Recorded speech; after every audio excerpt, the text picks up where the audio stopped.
시청자 여러분 안녕하십니까? 뉴스나인의 신동욱입니다. 오늘도 아시안게임 중계로 뉴스가 많이 늦어졌습니다. 시청자 여러분의 양해를 구합니다. 오늘 오전 시작된 이재명 대표 구속 신문은 조금 전 모두 끝났습니다. 검찰과 이 대표 측이 치열한 법리 공방을 벌였고 이 대표 역시 판사의 신문에 적극적으로 항변했다고 합니다. 그만큼 상황이 절박하고 막바지에 다다랐기 때문으로 보이는데 구속이냐 아니냐 이 대표의 운명은 내일 새벽쯤 최종 나올 걸로 보입니다.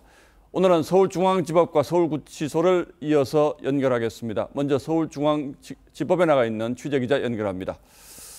자, 이재중 기자, 이 대표는 지금 어디서 결과를 기다리고 있습니까? 네, 유창훈 영장 전담 판사가 이재명 대표 측과 검찰 측의 입장을 듣는 구속 전 피의자 신문이 저녁 7시 25분쯤 끝이 났습니다. 이재명 대표가 이곳 법원에 오전 10시가 조금 넘어서 도착을 했으니까 신문이 9시간 넘게 진행이 된 겁니다. 유 판사는 양측 주장을 토대로 구속 여부를 고심하고 있는 단계입니다. 오늘 검찰은 영장 심사에 김영남 부장검사 등 10여 명이 참석을 했습니다. 이 대표 측은 박균택 전 고검장과 판사 출신 변호사 등이 나와서 공방을 벌였습니다. 오전에는 백현동 개발 비리, 오후에는 쌍방울 대북 송금 혐의와 위증교사 혐의 순으로 신문이 이루어졌습니다. 검찰은 이 대표 측이 이화영 전 부지사에게 옥중 편지를 요구하는 접견 녹취까지 재생하면서 증거인멸 우려를 부각했습니다. 반면 이 대표 측은 검찰 수사의 위법성을 강조하고 검찰의 광범위한 수사로 인멸할 증거도 없다는 점을 피력했습니다. 이 대표는 검찰 측 주장에 직접 반박하고 판사의 질문에도 적극 답변한 것으로 전해졌습니다. 신문이 끝난 뒤 법원에서 미음으로 저녁을 해결한 뒤 7시 50분쯤 이 대표는 서울구치소로 향했습니다. 양측 주장이 팽팽하게 맞서고 또 검토할 자료가 많아서 구속 여부는 내일 새벽쯤 결정될 전망입니다. 서울중앙지방법원에서 TV조선 이재중입니다. 예, 밤이 깊어가고 이제 운명의 시간이 다가오고 있습니다. 서울구치소 독방에서 심사 결과를 기다리는 이 대표는 지금쯤 무슨 생각을 하고 있을까요? 역시 현장에 취재기자 나가 있습니다. 자, 주원진 기자, 결과가 나오면 주변이 상당히 소란스러울 것 같은데 지금은 분위기가 어떻습니까? 네, 현재 이곳은 이재명 대표 지지자와 반대단체 회원들이 모여 밤새도록 영장심사 결과를 기다리고 있는 중입니다. 양측은 확성기까지 동원해 이재명 대표를 살려내라, 구속하라 등의 구호를 외치며 대치 중입니다. 경찰은 만일의 사태를 대비해 경찰관 1,300명을 배치해 현장 질서를 유지하고 있습니다. 피의자 신문을 마친 이 대표는 저녁 8시 33분쯤 검찰 호송차를 타고 서울구치소에 도착했습니다.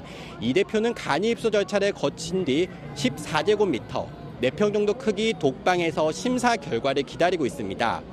교정당국은 최근 20일 넘은 단식을 마친 이 대표의 건강 문제를 우려해 의료진을 배치하고 만일의 사태에 대비하고 있습니다.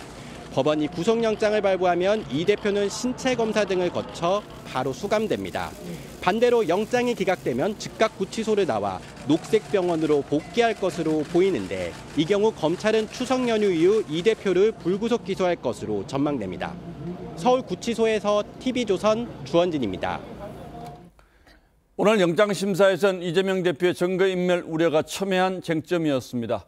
경기도의 대북사업 관련해서 이 대표는 그동안 철저히 아랫사람들이 한 일이어서 자신은 잘 모른다고 했는데 검찰은 담당 국장과 주고받은 문자를 공개하며 구속 사유가 충분하다고 반박했습니다. 더 구체적인 내용은 김보건 기자가 취재했습니다. 검찰은 영장심사 과정에서 이재명 대표가 지난해 11월 신모 전 경기도 평화협력국장과 주고받은 문자 메시지를 공개했습니다. 이 대표가 지난해 10월 구속된 이화영 전 부지사 쪽과 연락할 방법이 있느냐고 보내자 신정국장은 이 전 부지사 부인 백모 씨와 지난 7월 박찬대 최고위원이 만난 이 전 부지사 측근 이모 씨의 전화번호를 보냈습니다. 이렇게 서로 직접 연락까지 했지만 이 대표는 9일 검찰 소환조사에서 신 씨는 하위직이라 모른다고 진술한 것으로 전해졌습니다.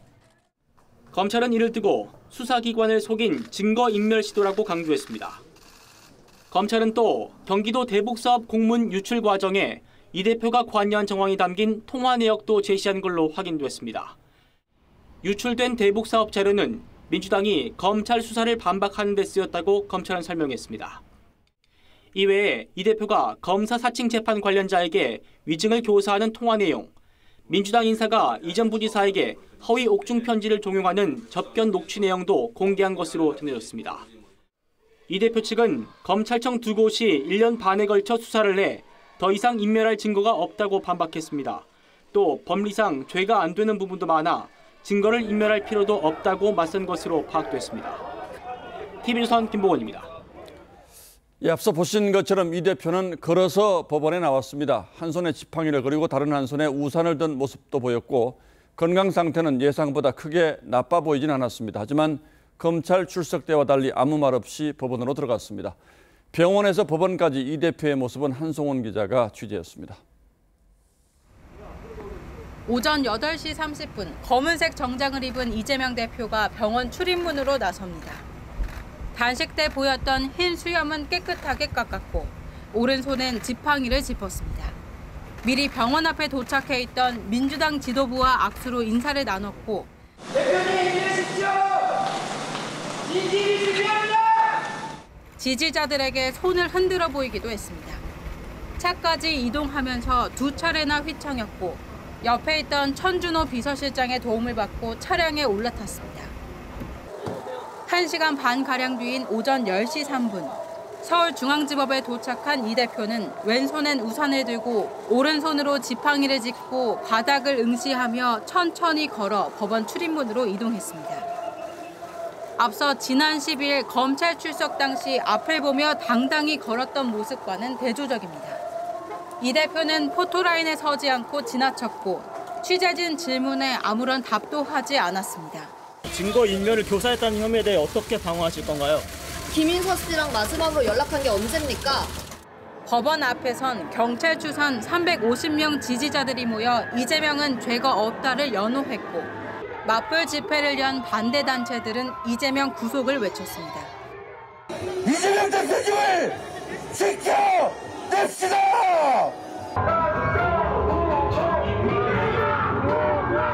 TV조선 한송원입니다. 예, 오전 10시 시작된 신문은 저녁 7시 20분에 끝났습니다. 9시간 20분이 걸린 거죠. 그 긴 시간 동안 서로 무엇을 두고 다퉜는지 권영석 기자에게 좀 더 자세히 물어보겠습니다. 자, 권 기자. 자, 앞선 리포트에서 언급된 경기도 전 평화협력국장 신모 씨, 많이 알려진 인물은 아닌데 이 인물을 검찰이 중요하게 보는 이유는 뭡니까? 네, 일단 신 씨는 이화영 전 부지사가 바로 아래 국장으로 영입한 인물입니다. 경기도 대북 사업에 깊숙하게 관여를 했고 관련 경기도 공문서를 이 대표 측에 유출한 혐의로 이미 구속됐습니다. 이 때문에 사건의 본류인 쌍방울 대북 송금과 증거인멸 의혹에까지 직접 개입한 핵심 인물로 볼 수 있는 겁니다. 예, 그렇군요. 오늘 검찰이 이 대표 측의 증거인멸 시도 정황이 담긴 녹취 파일을 재생했다는데 이건 또 어떤 내용입니까? 네, 검찰은 이 대표의 구속 필요성을 설명하면서 이 대표 측 인사가 이화영 전 부지사를 접견할 당시에 녹음 파일을 재생했습니다. 여기엔 민주당 인사들이 위에서 검찰 탄압을 내용으로 옥중 편지를 써달라 했다는 취지로 말한 내용이 담겼는데 예. 검찰은 이것을 조직적인 증거인멸을 시도한 정황이라고 주장을 했습니다. 이 밖에도 이 대표가 재판 증인에게 위증을 요구하는 통화 육성 파일도 원래는 재생할 계획이었는데 시간 관계상 녹취록만 설명하고 제출한 것으로 전해졌습니다. 자, 얼마 전에 이화영 전 부지사 부부가 법정에서 큰 소리로 다툰 일이 있었는데 왜 싸웠는지 부부가 면회 때 나눈 대화 내용도 공개가 됐다면서요? 네, 검찰은 이 전 부지사가 대북 송금 관련 진술을 계속해서 번복한 데에는 이 대표 측의 회유와 압박이 있었다며 대화 내용을 공개했습니다. 예. 이 전 부지사의 아내 백모 씨가 남편을 면회하면서 10개월 동안 잘 참아서 당신이 조국 전 법무부 장관보다 멋있는 사람으로 되어 있다면서 영웅이 될지 아니면 잡범이 될지는 당신이 판단하라고 말했다는 겁니다. 검찰은 백 씨가 이 면회를 전후로 해서 박찬대 최고위원과 안민석 의원 등 민주당 인사들과 16차례 통화했다고도 밝혔습니다. 결국 이 모든 것들이 이 대표 측의 증거인멸 시도라고 검찰은 보고 있는데 이 대표 측은 뭐 당연히 이거 증거인멸 시도 아니다 이렇게 지금 반박하는 거죠? 예, 그렇습니다. 우선 이화영 접견 녹음 파일에서 언급된 위가 이 대표를 특정한 건 아니라고 반박한 것으로 전해집니다. 검찰이 주장하는 각종 회유와 사법방해 의혹도 이 대표가 직접 개입한 증거가 없지 않냐 이렇게 반박했다고도 합니다. 특히 백현동이나 쌍방울 대북송금 사건에서 이 대표가 단 한 푼의 이익도 챙기지 않은 점을 강조한 것으로도 알려졌습니다. 예, 그런데 권 기자 얘기를 듣고 보니까 구체적인 혐의를 두고 다툰 것보다 이 대표 측에서 증거인멸을 할 가능성이 있느냐 없느냐 이걸 두고 상당히 긴 시간 동안 공방을 벌인 것 같은데 이게 이렇게 중요한 이유는 뭐죠? 일단 검찰은 이미 이 대표의 혐의는 어느 정도 입증이 됐다고 판단하고 있습니다. 예. 증거와 의견서만 해도 1,600페이지에 달할 정도로 차고 넘친다는 겁니다. 그런데 이 대표 구속을 위해선 이것만으로는 부족합니다. 혐의가 입증돼도 증거인멸이나 도주 우려가 없는 경우에는 피의자의 방어권 보장을 위해서 구속하지 않는 경우가 많아졌기 때문입니다. 이 대표가 제1야당 대표인 만큼 도주 우려는 낮은 상황이니까 조직적인 증거인멸을 강조해서 구속영장을 받아내겠다는 전략으로 보입니다. 예, 증거인멸이 가장 중요하다. 이제 이렇게 보는 거고요.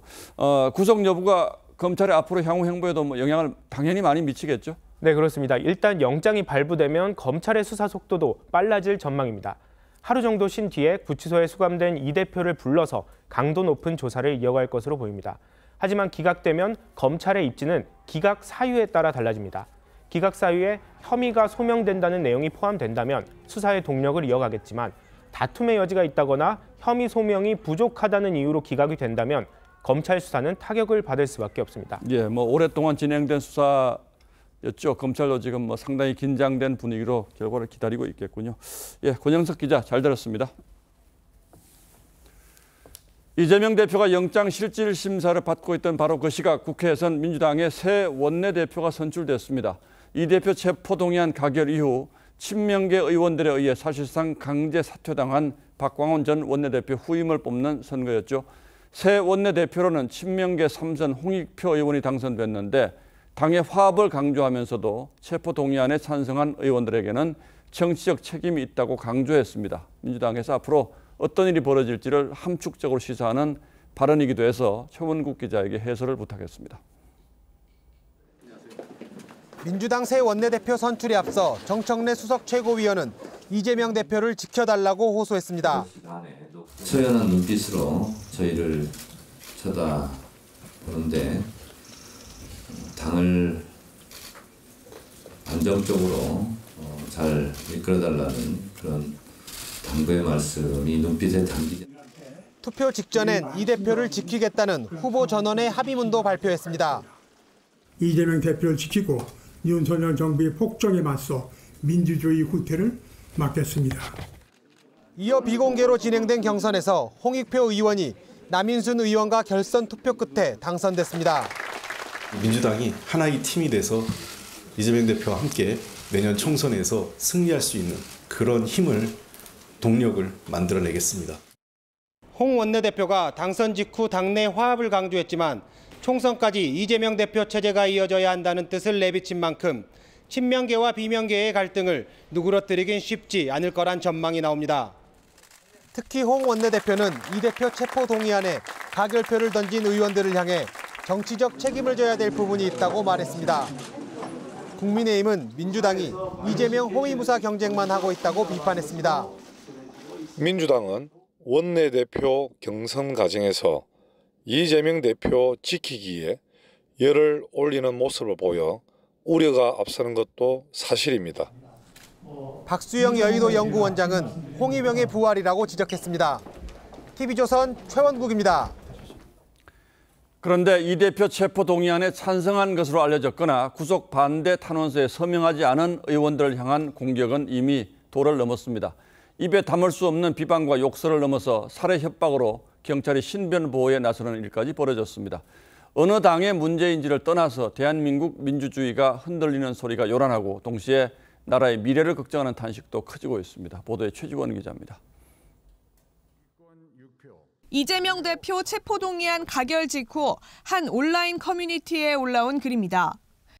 가결표를 찍은 비명계 의원들을 예수를 배신한 유다에 빗대 가결 유다라 부르며 죽이겠다는 표현을 썼습니다.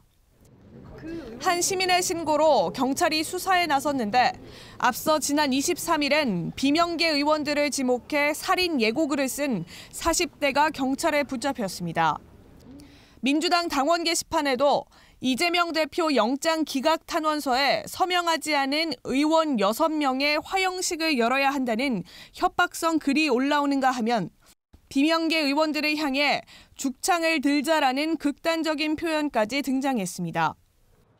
협박이 이어지자 경찰은 일부 비명계 의원들의 사무실과 행사장에 인력을 배치하는 등 신변 보호 조치에 들어갔습니다.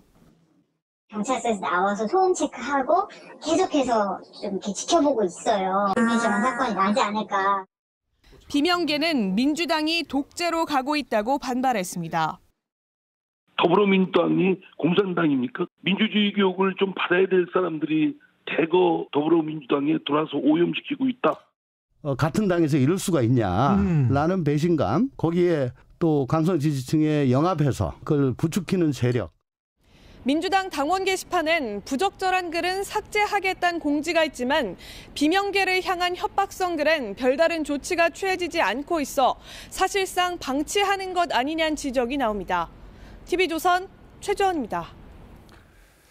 이재명 대표 구속 여부와 상관없이 민주당은 이제 완전히 친명 독주 체제로 들어섰습니다. 이미 사실상의 분당 상태라는 말도 있고요.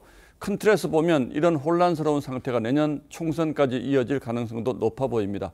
자, 민주당 내부 분위기는 신유만 기자에게 자세히 물어봐 드리겠습니다. 자, 신 기자, 일단 만약에 이 대표가 구속된다면 대표직은 계속 유지를 할 수 있습니까? 일단 정당의 헌법 역할을 하는 당헌을 참고해 볼 수가 있습니다. 예. 먼저 당헌 80조인데요. 부정부패 혐의로 기소되면 직무를 정지하고 조사를 요청할 수 있다고 돼 있습니다. 그런데 여기에 단서가 달려 있습니다. 정치 탄압 등 부당한 이유가 인정되는 경우 당무회의를 거쳐 달리 정할 수 있다고도 돼 있습니다. 예, 그러나 이미 정치 탄압이라고 규정을 하고 있기 때문에 이 조항에 따라서는 대표직 유지에는 큰 문제가 없다고 봐야 되겠군요. 맞습니다. 지난 3월에 실제로 이 대표가 대장동 의혹 그리고 성남FC 의혹으로 검찰에 기소됐을 때 얘긴데요. 당무위는 이것을 정치 탄압으로 규정하고 이 대표의 대표직 유지를 결정한 바 있었습니다. 자, 그래도 다른 해석을 할 여지는 없을까요? 다른 조항을 하나 더 보겠습니다. 관련된 또 다른 조항이 있는데 당헌 25조입니다. 당대표가 거리된 때에는 2개월 이내에 당대표를 선출한다고 돼 있습니다. 만약 이 대표가 구속됐을 경우 자진 사퇴를 한다면 당헌에 따라서 2달 안에 당대표를 선출하면 됩니다. 문제는 이 대표가 버틸 경우인데요. 구속 상황을 권위라고 할 수 있을지가 불분명합니다. 대표가 권위가 아닌 거죠. 당대표실에 있느냐, 아니냐 이럴 수도 있는데요. 알겠습니다. 당대표에 대한 임무, 업무의 흔들림은 전혀 없습니다. 들으신 것처럼 벌써부터 당내 일각에서는 권위로 볼 수 없다는 주장들이 나오고 있죠. 대표의 권한을 그대로 행사할 수 있게 된다면 이른바 옥중공천도 불가능한 얘기는 아닐 겁니다. 자, 어떤 분위기인지는 충분히 짐작이 됩니다. 권위라는 건 말 그대로 자리를 비우는 상태인데 이걸 지금 이 상태를 권위로 볼 가능성은 별로 없어 보이고요. 자, 반대로 영장이 기각되고 이 대표가 돌아온다면 어떤 일이 벌어질까요? 물론 이번에 이 대표에게 실망했다는 의원들도 많습니다. 하지만 전체적인 분위기를 보면 이 대표의 위상이 강화될 가능성이 크겠죠. 뿐만 아니라 이 대표와 친명계는 당장 검찰의 무리한 구속수사, 야당 탄압 이런 게 증명됐다고 목소리를 높일 가능성이 높습니다. 이 경우에 당내에서는 체포동의안 가결표를 던진 이 비명계 의원들에 대한 노골적인 색출 요구가 거세질 거고 비명계가 우려하고 있는 이른바 공천 학살로까지 이어질 가능성도 높아질 겁니다. 다만 내년 총선을 위해서는 빨리 내분을 수습해야 된다는 움직임도 있었는데요. 안민석 의원 등 중진들이 오늘 긴급 회의를 했는데 여기서 체포동의안에 가결표를 던졌다고 엄격하게는 해당 행위로 볼 수 없다 이런 입장이 나왔습니다. 개파를 불문하고 당의 분열이 선거에 도움이 되지 않을 거라는 그런 판단이 작용한 것으로 보입니다. 그러나 결국 분당될 거다 이런 전망도 많이 나오는데 실제로 비명계의 분위기는 지금 어떻습니까? 지금 이제 체포안 가결 이후에 일방적으로 두들겨 맞고는 있지만 그렇다고 마땅한 대응책이 있는 것도 아닙니다. 이 대표 사퇴 그리고 비대위 전환을 지속적으로 요구하고는 있지만 받아들여질 가능성도 사실은 별로 없습니다. 관건은 여론입니다. 이 대표가 구속이 된다면 구속된 당대표가 이끄는 민주당을 바라보는 국민들의 시선이 곱지만은 않을 겁니다. 이런 분위기는 특히 여론에 민감한 수도권 유권자들에게 적지 않은 영향을 미칠 공산이 크고요. 반대로 기각이 된다면 비명계의 당내 입지는 현저하게 떨어질 수 있습니다. 이 경우에 공천 국면에서 탈당과 분당 등의 여러 길을 놓고 각자 도생 그리고 이합집산 이런 여러 가지 길들이 모색될 가능성이 있습니다. 예, 선거 때 되면 이런 일 없어도 모든 정당이 난리인데 민주당의 앞날이 눈에 보이는 듯하군요. 예, 신유만 기자 잘 들었습니다.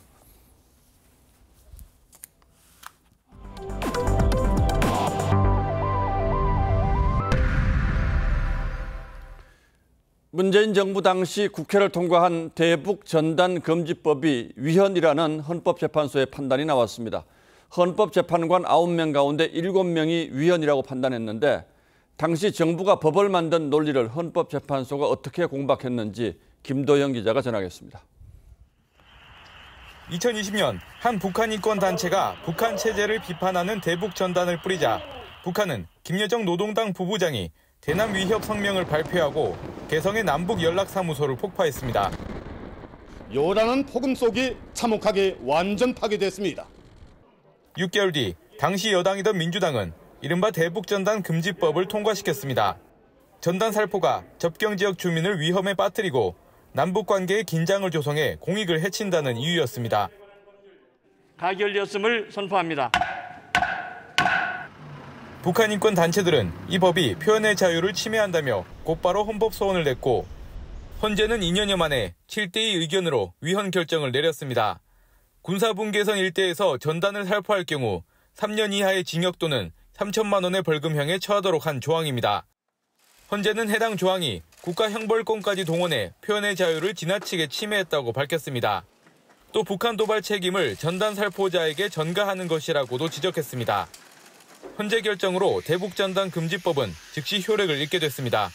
TV조선 김도혁입니다. 다음 달 1일 국군의 날을 맞아 서울 도심에서 대규모 시가 행진이 10년 만에 진행됐습니다.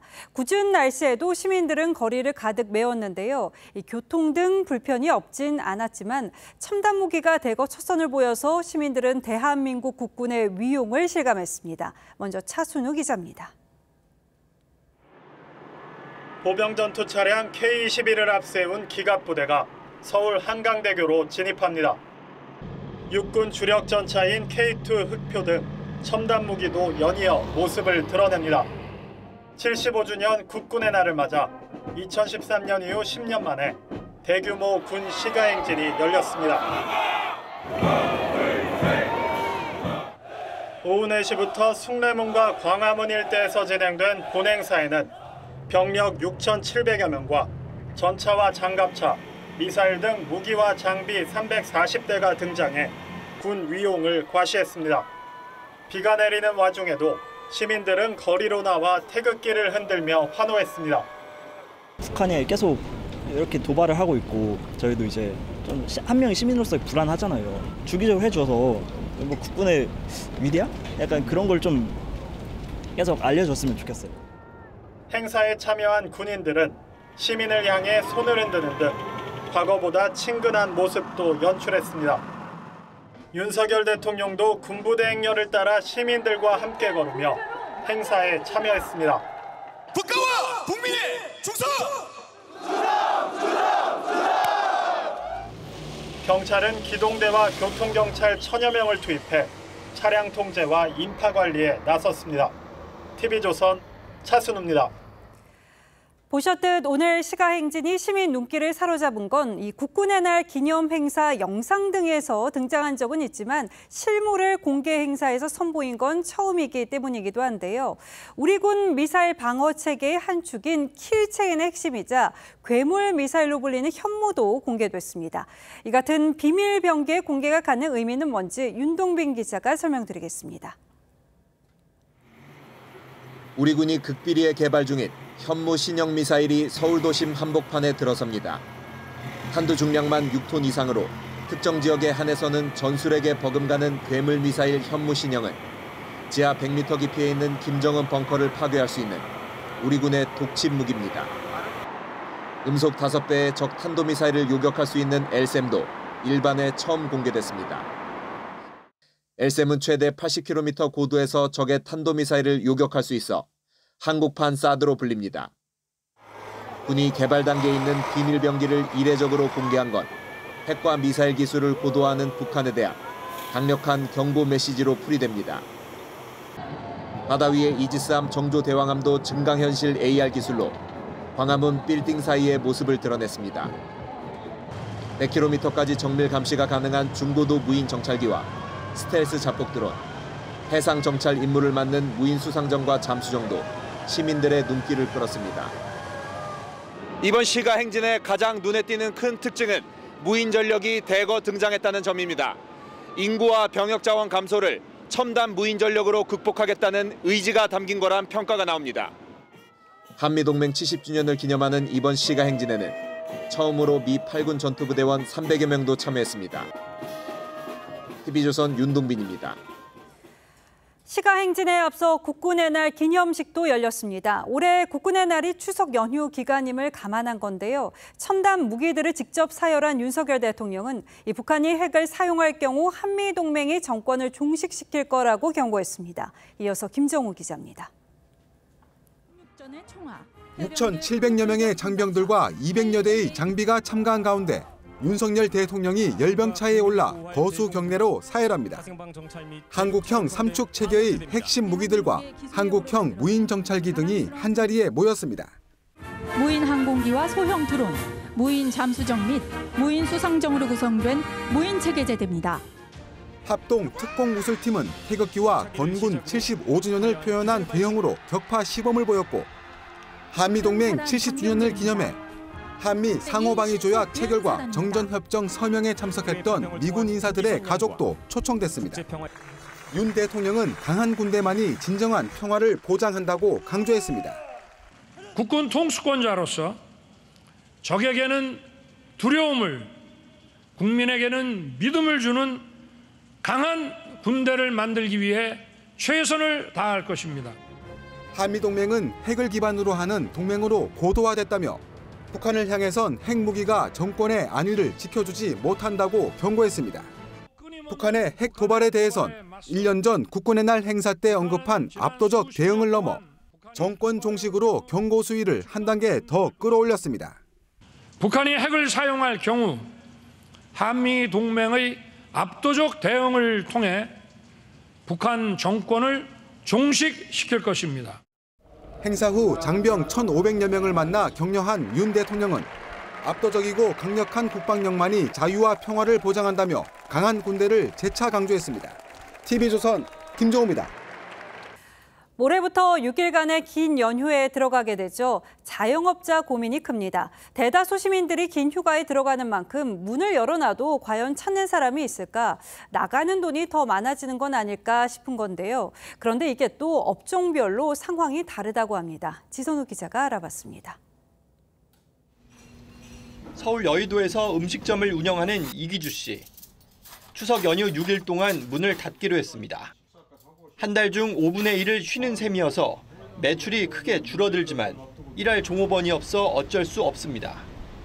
이제 한두 사람 가지고 이 가게가 이제 평수가 있다 보니까요.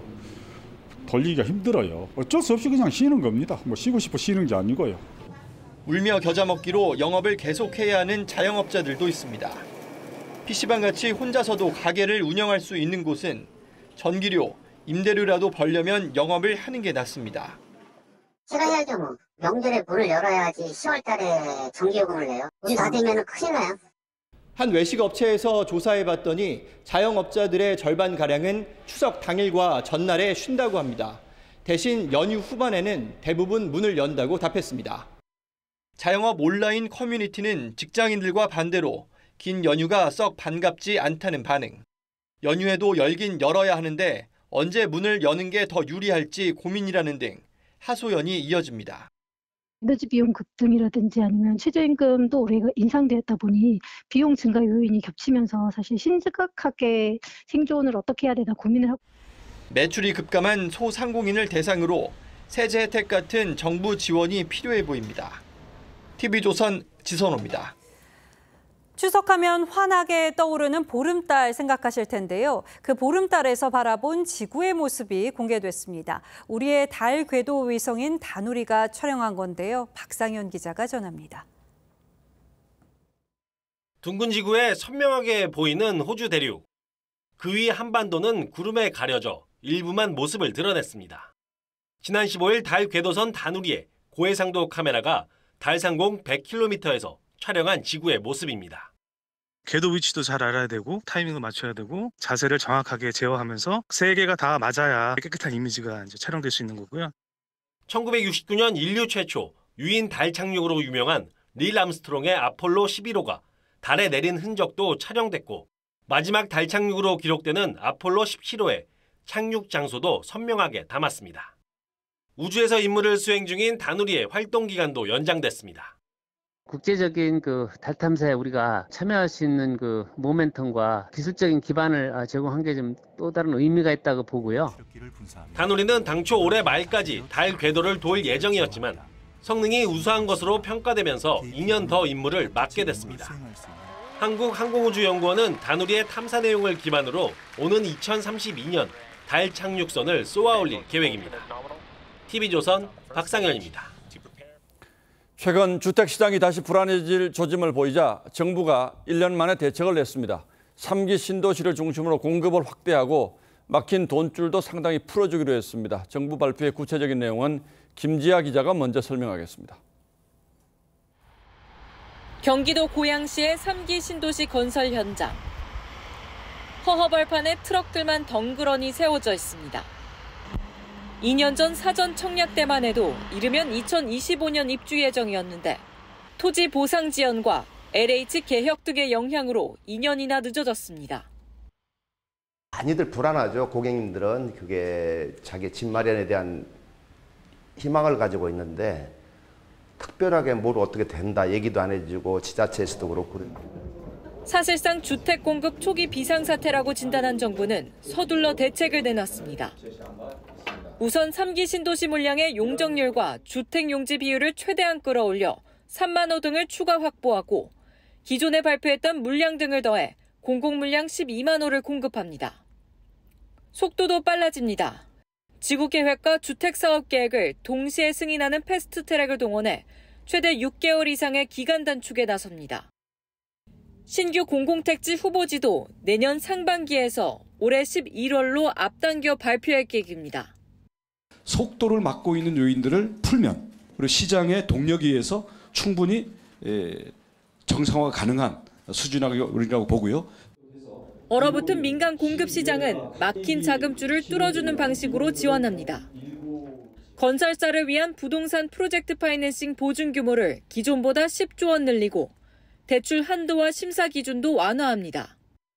또 인허가를 빨리 받는 업체엔 신규 택지 추첨제 물량을 우선 배정하고 공동주택용지 전매 제한도 1년간 한시적으로 풀어줄 방침입니다. TV조선 김자입니다. 보신 것처럼 이번 대책은 공급 측면에 초점을 두고 있습니다. 그러다 보니 대출이나 세제 혜택 같이 수요자를 움직일 유인책은 부족하다는 평가가 많습니다. 공급 중심의 대책은 시간이 많이 걸리기도 하고 자칫하면 금융 불안으로 이어질 요인도 있어서 이번 대책의 한계를 지적하는 분들도 많습니다. 이어서 정수양 기자입니다. 이딴 금리 인상과 자재값 상승으로 올해 주택 착공과 인허가 물량이 1년 전보다 28만 가구 줄면서 주택시장 불안은 커져가고 있습니다. 그래서 정부의 공급 확대 신호는 일단 긍정적이란 평가가 나옵니다. 착공 건수가 준다는 얘기는 3, 4년, 4, 5년 후에 입주 물량이 부족하다는 얘기인데 시의적절하지 않았나 하는 생각이 들어요. 하지만 줄어든 공급 물량은 28만 가구인데 정부가 발표한 추가 물량은 사실상 5만 5천 가구에 불과한 상황.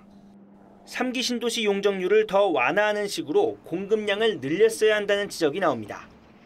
특히 세제 혜택이나 대출 규제 완화 등 수요자를 시장에 끌어들일 유인책이 없어 반쪽짜리 대책에 불과하다는 평가도 있습니다.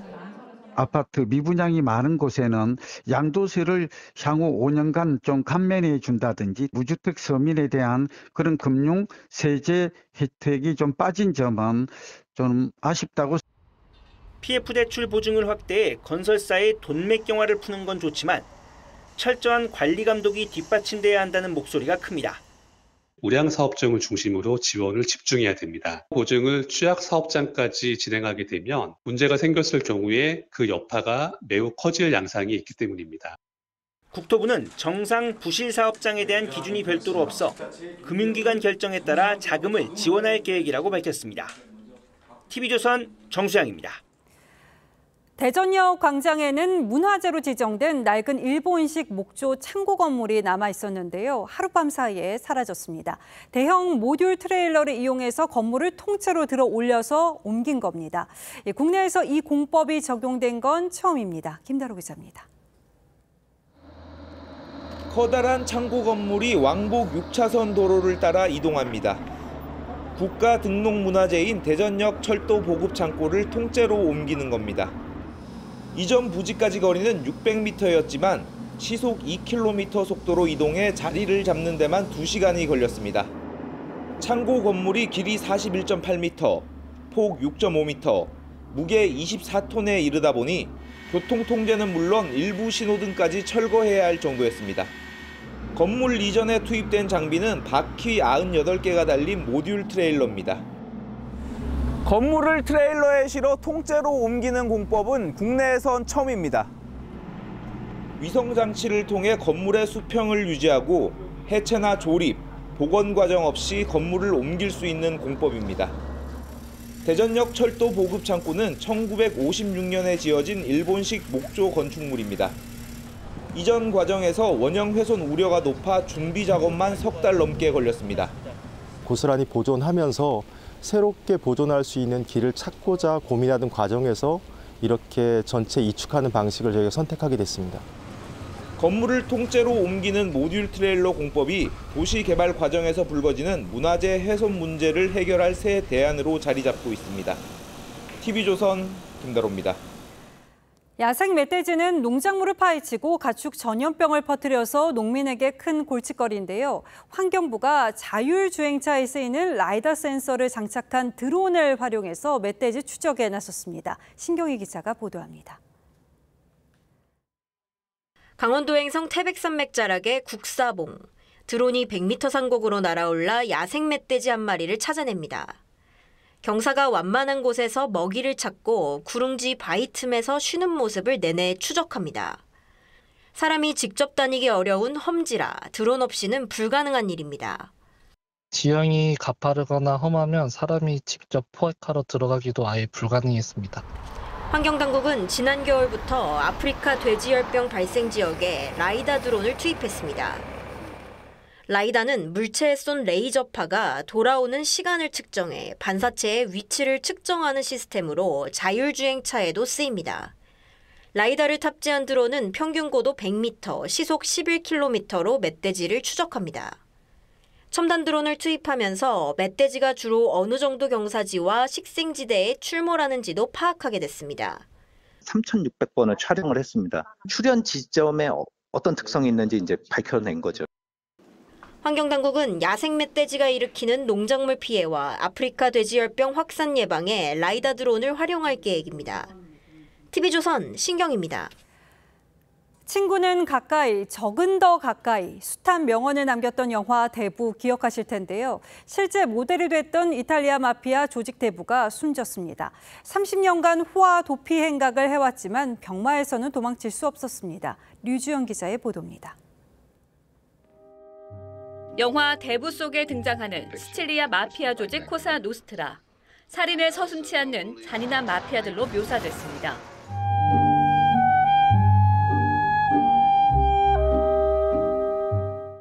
이 조직의 실제 두목이자 마지막 대부로 불리는 마테오 메시나 데나로가 숨졌습니다. 지난 1월 체포된 뒤 불과 8개월 만입니다. 마피아 수사를 주도한 판검사들을 살해하고 폭탄 테러를 벌이고 조직원 아들까지 납치해 살해한 배우로 지목됐던 그는 1993년부터 도피 행각을 시작했습니다. 수사당국을 오랜 시간 교묘하게 속여봤지만 병세가 짙어지면서 덜미가 잡혔습니다. 암 수술 뒤 가명으로 통원 치료를 받는다는 첩보가 군 경찰에 접수된 겁니다. Non abbiamo vinto la guerra, non abbiamo sconfitto la mafia, ma questa battaglia era una battaglia fondamentale da vincere ed è un colpo duro. 그는 고향인 시칠리아 일대에 숨어 지내며 호화 생활을 이어왔는데 체포 당시에도 양가죽 코트에 약 5천만 원 상당의 시계를 착용하고 있어 논란이 일었습니다. Perché Matteo Messina Denaro rappresentava uno dei boss più importanti, uno dei capi più importanti, anche per tutto quello di cui si era reso responsabile e per i collegamenti che era riuscito a creare con altre organizzazioni di tipo mafioso. 데나로가 조직을 이끌며 살해한 사람만 최소 50명. 악명 높았던 마피아 두목은 끝내 사과나 참회 없이 병세 악화로 생을 마감했습니다. TV조선 류주현입니다.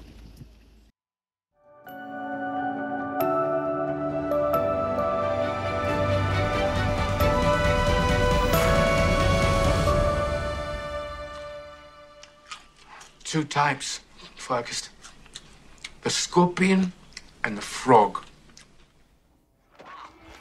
복면을 쓴 채 결박당한 남자는 영국의 흑인 병사입니다. 아일랜드 무장 조직 IRA에게 납치돼 인질이 됐죠. 그가 자신을 감시하는 조직원에게 우화를 들려줍니다. A scorpion wants to cross the river, but he can't swim. Goes to a frog who can and asks for a ride. 전갈은 개구리 등에 타고 강을 건너다 갑자기 독침을 찔렀습니다.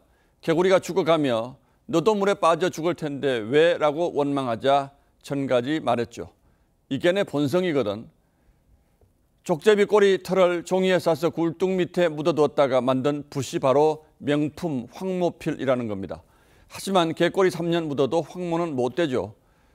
기름 먹어본 개는 그 맛을 못 잊어 자꾸 기름을 찾습니다. 하지만 꼬리가 길면 결국 밟히는 법입니다. 아무리 순진한 개구리라도 속는 건 한두 번이죠. 일본이 후쿠시마 오염수를 방류한 지 엊그제 한 달이 됐습니다. 그런데 그렇게나 격렬하게 반대하던 민주당 의원들은 다 어디로 갔습니까? 그들 표현대로라면 우물에 독극물을 풀어넣었는데 벌써 이렇게 잠잠해질 수가 있나요? 이재명 대표가 단식에 들어가며 내건 3대 요구사항의 하나였는데 닷새째부터는 언급이 확연히 줄었습니다. 그리고 열흘 전부터는 당 지도부도 메시지를 거의 내지 않았고요. 지난 9일 오염수 집회 참석자가 방류 직후에 열린 집회 3분의 1, 2,000명쯤으로 쪼그라든 뒤에 집회도 열지 않았습니다. 단식 전국 탓도 있었겠지만 무엇보다 국민들의 반응이 차갑습니다. 서울 노량진 수산시장만 해도 주말 방문 차량이 방류 직후부터 급증하더니 엊그제 최고치를 찍었습니다. 소매 매출도 13%쯤 늘었다죠. 일부 환경단체가 일본 제품 불매를 외쳐보지만 역시 호응이 없습니다. 진실을 알려면 괴담의 진원지를 보면 됩니다. 지난 광우병 사태 때 뇌송송 구멍탁이라던 미국 쇠고기에 정작 미국 사람들은 꿈쩍도 안 했으니까요. 그랬듯 지난주 일본 조사에서 열의 8비 후쿠시마 수산물에 대해 안심한다고 했습니다. 판매 단가도 오히려 올랐다고 합니다. 세계에서 유일하게 일본 수산물 수입을 전면 금지한 중국조차 홋카이도 해역으로 어선들을 더 많이 보내고 있습니다. 잡은 수산물들은 물론 중국인 입으로 들어갑니다. 하긴 이재명 대표부터 오염수가 방류된 뒤에 규탄 대회를 열면서 횟집을 즐겼으니 더 말해 무엇하겠습니까? 호재를 만났다 싶으면 여기 떴다 저기 떴다 재미를 보고 나던 괴담의 떴다방이 이번엔 소리 소문도 없이 슬그머니 문을 닫았습니다. 윤석열 정권에게 국민의 매운맛을 보여주자던 민주당이 되레 현명한 국민의 매운맛을 단단히 본 건 아닐까요? 저 역시 맛있는 우리 수산물 더 열심히 먹을 겁니다. 9월 26일 앵커의 시선은 국민의 매운맛이었습니다.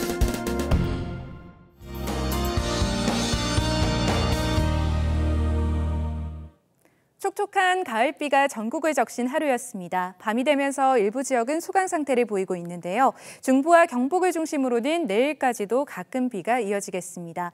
영동과 경북 북부 동해안으로 20에서 70mm가 되겠고 그 밖의 지역은 5에서 30mm로 양이 그렇게 많지는 않겠습니다. 비로 인해 도로가 미끄러운 데다 내일 아침 안개까지 낄 수 있어 교통안전에 유의하셔야겠고요. 내일부터 해수면 높이가 높아져 만조시 저지대 침수에도 각별히 주의하셔야 참고하셔야겠습니다. 내일 아침 기온 오늘과 비슷하겠지만 낮에는 오늘보다 기온이 오르겠습니다. 서울 26도, 대구는 28도까지 오르겠습니다. 추석 연휴 동안에는 대체로 맑은 날씨가 이어지겠는데요. 연휴 후반으로 갈수록 날이 부쩍 쌀쌀해질 수 있다는 점 참고하셔야겠고요. 추석 당일에는 구름 사이로 전국 어디서나 둥근 보름달을 감상하실 수가 있겠습니다. 날씨였습니다. 예, 9월 26일 화요일 뉴스9은 여기서 모두 마치겠습니다. 시청해주신 여러분 고맙습니다.